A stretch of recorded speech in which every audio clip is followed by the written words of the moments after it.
Iran Israel America యుద్ధం కేవలం Arab దేశాలకు మాత్రమే కాకుండా ఇతర దేశాల మీద కూడా ఇంపాక్ట్ చూపిస్తున్నట్లుగా, ఇతర దేశాలకు సైతం విస్తరిస్తున్నట్లుగా కనపడుతోంది. ఇప్పుడు టర్కీకి విస్తరించింది యుద్ధం. టర్కీ రాజధాని ఇస్తాంబుల్లో కాల్పులు కలకలం రేపుతున్నాయి.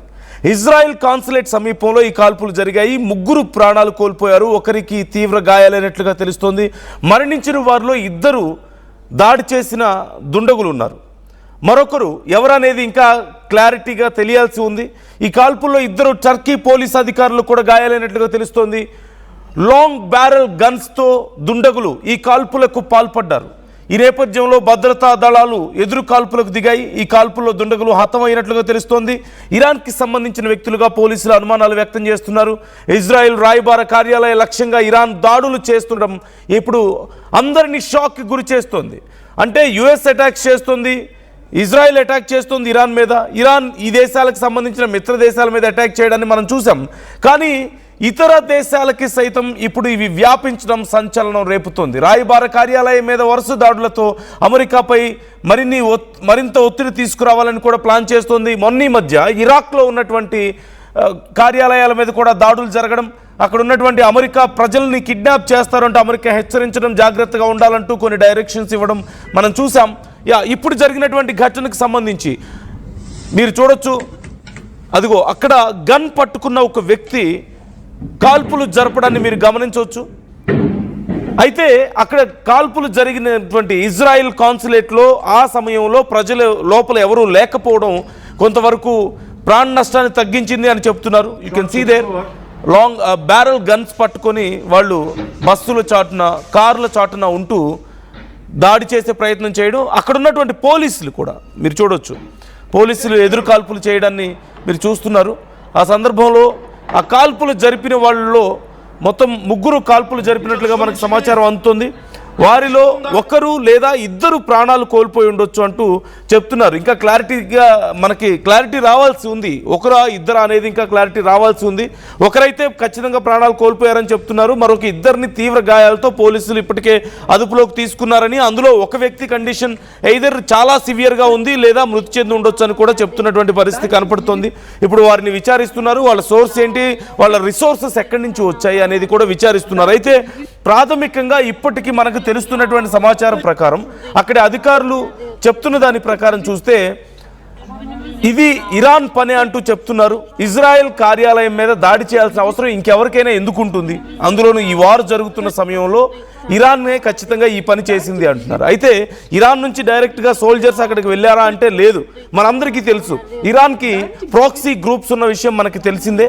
ఇటు ఇరాక్లో కానీ, ఇరాక్లో కొన్ని ఉగ్రవాద సంస్థలకి వాళ్ళు ఫండ్ చేస్తున్నారు. వాటితో పాటుగా హెజ్బుల్లా, హమాస్ ఇలాంటి గ్రూపులను కూడా వాళ్ళు ఫండ్ చేస్తూ వస్తున్నారు. ప్రాక్సీ గ్రూపులుగా మార్చుకున్నారు. ఈవెన్ ఇజ్రాయెల్ మీద సైతం వాళ్ళు దాడులు చేయడాన్ని మనం చూసాం. హౌతీలు దాడులు చేయడాన్ని మనం చూసాం. అలాగే లెబనాన్లో దాడులు చేయడాన్ని, లెబనాన్ దగ్గర నుంచి ఇజ్రాయెల్ వైపు దాడులు చేయడాన్ని మనం చూసాం. సో ఇప్పుడు ఈ ప్రాక్సీ గ్రూపులకు పని పెడుతోందా ఇరాన్? ఇన్ని రోజులుగా వారిని ఫండ్ చేసి పెంచి పెద్ద చేసినటువంటి ఇరాన్ ఇప్పుడు వాళ్ళకి పని పెడుతోందా? అమెరికా ఇజ్రాయెల్ కార్యాలయాల మీద దాడులకు, మరిన్ని దాడులకు తెగబడే అవకాశం ఉంది. వెరీ ఇంట్రెస్టింగ్ థింగ్ ఇక్కడ మనందరికీ తెలుసు, Turkiye is one of the peace talking country. మనకు తెలిసిందే, ఇప్పుడు ఈ మధ్యలో పీస్ని తీసుకురావడానికి పీస్ టాక్స్ జరుపుతున్నటువంటి కంట్రీ. ఈ ఇజ్రాయెల్, అమెరికా, ఇరాన్ మధ్యలో పాకిస్తాన్, ఈజిప్ట్, అలాగే తుర్కియే, సౌదీ అరేబియా ఈ 4 దేశాలు కలిసి ఇప్పుడు పీస్ టాక్స్ చేస్తున్నాయి, శాంతి సమకూర్చడానికి ప్రయత్నాలు చేస్తున్నాయి. ఇలాంటి సమయంలో ఏ దేశాలైతే శాంతి సమకూర్చడానికి ట్రై చేస్తున్నాయో ఆ దేశాలలో ఉన్నటువంటి కార్యాలయాల మీద, ఇజ్రాయెల్ కార్యాలయాల మీద దాడులు జరగడం, అక్కడ పోలీసులకి గాయాలు అవ్వడం, ఆ టైంలో కార్యాలయంలో ఎవరు లేరు, but they wanted to destroy that whole building అంటూ కూడా తెలుస్తుంది. అక్కడ ఎవరైనా ఉంటే వాళ్ళ ప్రాణాలు తీయడానికి వచ్చారు. And they wanted to give a message that world వైడ్గా ఉన్న మీ ఏ కార్యాలయాలనైనా మేము టార్గెట్ చేయగలుగుతామని చెప్పడానికి. బట్ ఇక్కడ ఇంట్రెస్టింగ్గా ఉన్నటువంటి విషయం ఏంటంటే, ఏ దేశం అయితే శాంతిని చేకూర్చడానికి ట్రై చేస్తుందో అదే దేశానికి సంబంధించినటువంటి ఆ దేశంలో ఉన్నటువంటి కార్యాలయాల మీద దాడులు చేయడం అంటే ఇరాన్ ఎక్కడా కూడా వెనక్కి తగ్గడం లేదు, సెకండ్ థాట్ లేదు. వాళ్ళు దే ఆర్ వెరీ స్టబర్న్.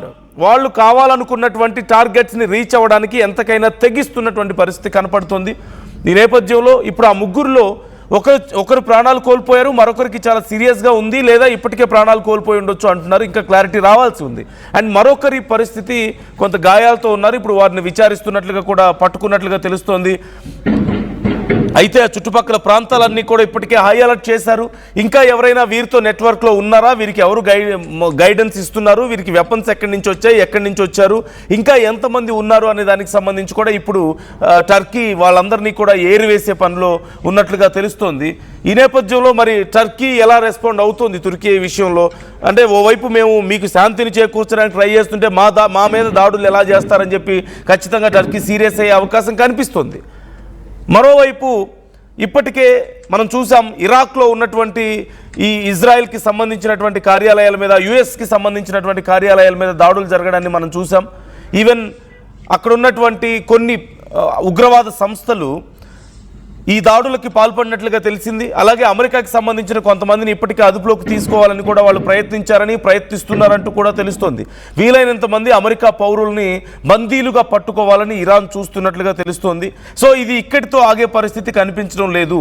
ఇరాన్కి కేవలం ఈ టర్కీ మాత్రమే కాదు, లేదంటే హెజ్బుల్లా మాత్రమే కాదు, లేదంటే ఇరాక్లో మాత్రమే కాదు, ప్రపంచవ్యాప్తంగా చాలా దేశాల్లో అక్కడి నుంచి కనెక్షన్స్ ఉన్నటువంటి గ్రూప్స్ ఉన్నాయి, వాళ్ళ ప్రాక్సీ గ్రూప్స్కి కనెక్షన్స్ ఉన్నాయి. ఈ నేపథ్యంలో ఓవైపు గల్ఫ్ దేశాల్లో ఉన్నటువంటి అమెరికా అలాగే ఇజ్రాయెల్కి సంబంధించినటువంటి మొత్తం కార్యాలయాలని ధ్వంసం చేసే అవకాశం కనిపిస్తోంది. డైరెక్ట్ బాంబింగ్ ఇప్పటికే చేస్తున్నారు. అట్ ది సేమ్ టైం ఇలాంటి ప్రాక్సీ గ్రూపుల ద్వారా మరిన్ని దేశాలకి ఈ దాడులు విస్తరించే అవకాశం కనిపిస్తోంది. సో ఇరాన్ చాలా క్లియర్గా ఈ యుద్ధాన్ని ప్రపంచవ్యాప్తంగా విస్తరించే పనిలో కనిపిస్తోంది. ఇప్పటికే నష్టాన్ని ఎలాగైతే విస్తరించిందో ఇప్పుడు యుద్ధాన్ని కూడా విస్తరించబోతుందా? మరిన్ని దేశాల మీద ఈ దాడులు జరగబోతున్నాయా? ఇప్పటికే అరబ్ దేశాలని దాటి మా దాడులు ఉండబోతున్నాయి అంటూ ఇరాన్ ప్రకటించడాన్ని మనం చూసాం. అంటే ఆ తర్వాత ఏ దేశాల మీద దాడులు జరుగుతాయి? ఇదిగో ఇక్కడ మనకు కనిపిస్తోంది, ఇరాన్ కనిపించింది, ఇప్పటికే టర్కీ కనిపించింది ఆ లిస్టులో. సో మొన్న మనం చూసాం ఇరాక్లో కొన్ని దాడులు మనం చూసాం. సో అదర్ దాన్ ఈ అరబ్ నేషన్స్ మిగతా దేశాల మీద దాడులు ఉండబోతున్నాయి. ఇంకా ఏ దేశాల మీద దాడులు జరిగే అవకాశం ఉంది? పాకిస్తాన్లో ఉన్నటువంటి యుఎస్ కార్యాలయం మీద ఏమైనా దాడి జరిగే అవకాశం ఉందా? అలాగే మిగతా ఇప్పుడు ఈజిప్ట్లో ఉన్నటువంటి కార్యాలయం మీద కూడా దాడి చేస్తారా? ఇలా ఎన్నో ప్రశ్నలు వస్తున్నాయి. ఇప్పటికే యుఎస్ వాళ్ళ కార్యాలయాలకి సెక్యూరిటీని పెంచింది. వాళ్ళ ముఖ్యమైనటువంటి చాలా వల్నరబుల్ కండిషన్లో ఉన్నటువంటి మరిన్ని కార్యాలయాల్లో ఉన్న వాళ్ళని వాళ్ళ దేశాలకి ఇప్పటికే షిఫ్ట్ చేసింది, వాళ్ళ దేశానికి షిఫ్ట్ చేసుకున్నట్లుగా తెలుస్తోంది. ఉన్న మిగతా కొంతమందికి సెక్యూరిటీని పెంచినట్లుగా మనకు సమాచారం అందుతోంది. అయితే ఇప్పుడున్నటువంటి పరిస్థితుల్లో ఇలా కొత్త దేశాల మీద దాడులు చేయడం అనేది సమీకరణాలను మరింత మార్చే అవకాశం కనిపిస్తోంది. ఇరాన్కి శత్రువుల సంఖ్యను పెంచే అవకాశం కనిపిస్తోంది. అట్ ది సేమ్ టైం ఈ వార్ ఇంపాక్ట్ని కూడా మరింత వైడ్ స్ప్రెడ్ చేసే అవకాశాలు చాలా క్లియర్గా కనిపిస్తున్నాయి. సో ఇరాన్ వాంట్స్ టు మరింత స్ప్రెడ్ చేయాలని ప్రయత్నిస్తోంది. ఈ వార్ని ఇంపాక్ట్ని మరింత స్ప్రెడ్ చేయాలని ప్రయత్నిస్తున్నట్లుగా కనపడుతోంది.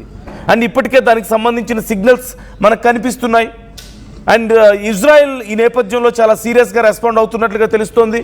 ఇరాన్కి సంబంధించినటువంటి కార్యాలయాలు కూడా ఉన్నాయి అంటూ రెస్పాండ్ అయినట్లుగా తెలుస్తోంది.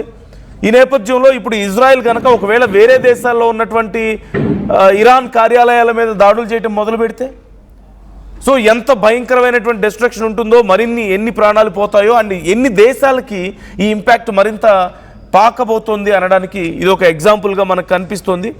ఈ నేపథ్యంలో ఇప్పటికే ఈ పని ఖచ్చితంగా ఇరాన్ అనుబంధ గ్రూపులదే అంటూ కొన్ని అనుమానాలను వ్యక్తం చేస్తున్నారు. ఆల్మోస్ట్ కన్ఫర్మ్ చేసుకున్నట్లుగా తెలుస్తుంది. ప్రాక్సీ గ్రూప్స్ అంటూ హెజ్బుల్లా పని అయి ఉండొచ్చు అని కూడా చెప్తున్నారు.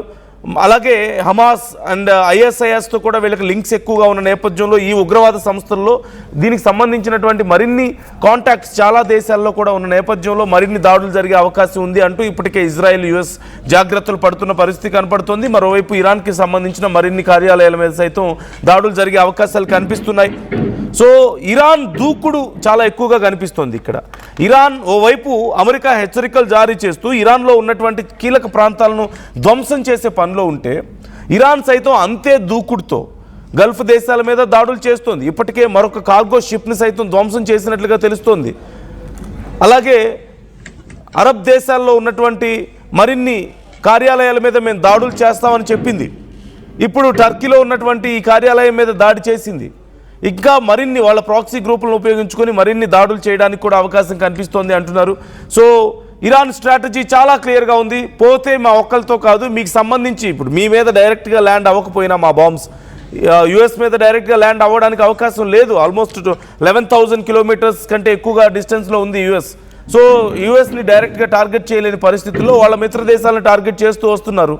ఈవెన్ ఇప్పుడు ఒకవేళ ఇరాన్ మీద యుఎస్ టార్గెట్స్ మరిన్ని ఎక్కువగా కనుక ఉంటే, మరిన్ని ఎక్కువ దాడులు జరిపితే, ఇప్పటికే ప్రకటించింది మేము మరిన్ని దాడులు చేయడానికి సిద్ధంగా ఉన్నాం మీ మిత్ర దేశాల మీద అని చెప్పి. సో ఖచ్చితంగా ఈ మరిన్ని కార్యాలయాల మీద, మరిన్ని యుఎస్ ఇజ్రాయెల్కి సంబంధించినటువంటి అనుబంధ సంస్థల మీద కూడా దాడులు చేయడానికి రెడీగా ఉన్నట్లుగా కనపడుతుంది. సో ఈ వార్ మరింత స్ప్రెడ్ అవబోతుంది, మరింత తీవ్రతరం అవబోతుంది. What is your opinion about this? మీ అభిప్రాయాలు ఎలా ఉన్నాయి? కామెంట్ చేసే ప్రయత్నం చేయండి.